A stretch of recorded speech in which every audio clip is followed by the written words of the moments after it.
is Carolyn Boyd, and I am the founder of Shumla Archaeological Research and Education Center. And my background is rather diverse. I am an artist and I'm an archaeologist, and I am ever so proud to be a part of this organization. I was inspired to start Shumla 25 years ago after taking a group of students down to the Lower Pecos to help me collect data for my dissertation project in 1997. And there was a group of wonderful young people that were mostly my students in a class that I was teaching, including Jessica Lee Hamlin, who is now the executive director, that helped me, like as I said, document the rock art of the Lower Pecos. And we were out in the region, some of them for just a few days, others of them with me for the whole time. And what I saw happen, especially at Cedar Springs, when we first went to that site, and I said, we're going to document the site, and this is a huge rock art panel. It's absolutely immense and gorgeous and so complex. And they said, there's no way we can do this. No way we can do this. But they started doing their work, and so gradually they got it, and they started getting in a groove. And then we went to Mystic Shelter, and by the time we got to Mystic Shelter, they were learning how to see. And I saw this transformation, a self-confidence and an awareness and a connection to the art that just completely transformed the entire experience. And I thought, this is incredible. Watch these young people grow as they go through hands-on experiences, hands-on application of these techniques. And I thought, we need to do more of this, really getting out and getting connected to the land, to the rock art. And we started joking about it, and we started talking about, wouldn't it be awesome if we could start a Rock Art Research Institute? We could call it TAMRE, Texas A&M Rock Art Research Institute.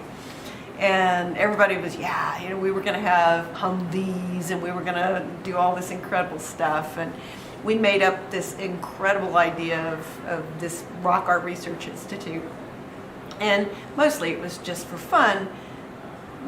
But there was underlying, for me, there was, no, I want something that can really make this kind of this transformational impact on students and really get people excited about the rock art. And so we shared the idea with Missy and Jack Harrington, and when you talk to Missy, she'll remember very clearly, with all of us with our feet in a hole dug by my husband, Phil Deering, to build an earth oven. And when I said, this is what I'd really like to do, and then she and Jack went home that night and made the decision that, yeah, let's make the land available so that they can make this dream come true. So that's how Shumla got started.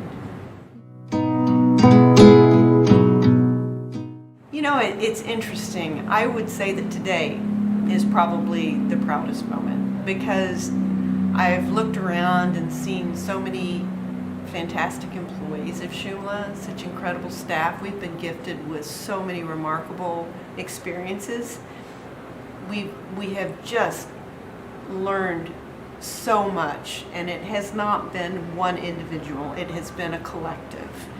It's been the collective of those that are doing the fundraising, the collective of those who are doing the administrative, like bookkeeping, the collective of those who are out doing the maintenance of the campus. It's those of us who are doing the archaeology. It's everybody, but we've come together and we've made so much tremendous progress. And rock art now in the Lower Pecos is looked at differently than it was 25 years ago. Then it was just, a random collection of doodlings done by, these primitive people. And now people look at it very differently. They see it as very sophisticated. And, our job's not done. We've got a long way to go. But I have no doubt that we're going to get there. I would say, too, that when we were able to get National Historic Landmark status, that was huge. That was absolutely huge.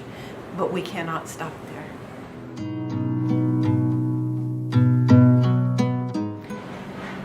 One of the biggest challenges over the last 25 years has been helping people to understand the importance and the significance of the art that was produced 5,000 years ago. You know, there's just this idea, why do we need to care? Why do we care about rock art that was produced by hunters and gatherers 5,000 years ago? And I think that's been one of our biggest challenges, where people just don't understand why they should invest in that. And I try to continue to communicate to them that what we're looking at truly are ancient texts. We have been gifted this opportunity in which we've been handed books that are 5,000 years old, and we are now able to read those books. We're learning to read those books. And who would ever pass up an opportunity to read books that are 5,000 years old? None of us would. We have that opportunity. We have that opportunity to preserve them, to protect them, to read them. Hello, let's do it, right? So I'd say one of the challenges is getting people to understand the significance of that. First off, recognize it, and join us in that activity. Just be a part of it, because it is essential. This is the very foundation of who we are today. This is foundational. This is the foundation of the society that we live in today. We need to pay attention.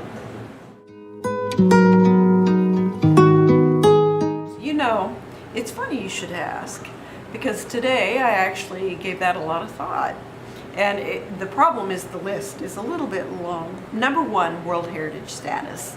Absolutely, this deserves World Heritage recognition, there's no question. Number two, it has to be in the textbooks for Texas students. Our children need to know. So many kids in Texas have no idea that they even have this National Historic Landmark in their state, that it even exists. And then they go out and they come, you know, with their family, and they might visit Seminole Canyon State Park, and they're like, well, why didn't anybody ever tell me about this? This is really cool. This has to get into the textbooks. The history of Texas begins at least 13,000 years ago in terms of the people settling in our state. It didn't start 1,200 years ago, which is what's taught in the textbooks. It was at least 13,000 years. So I want to give voice to the people that no longer have a voice, and that's the people of the Lower Pecos 13,000 years ago. That is something I want to see. I also want to see a time in which we are reading the Lower Pecos rock art murals just like you would read Mayan texts. I really believe that we can do that. There was a time when I first started working in the Lower Pecos that people said, we'll never know what it means. That's just not true. We are learning, and we are reading, beginning to read these ancient manuscripts. So I want it to be where we can go up to a rock art mural and be able to start reading it like you would a Mayan codices, a codex.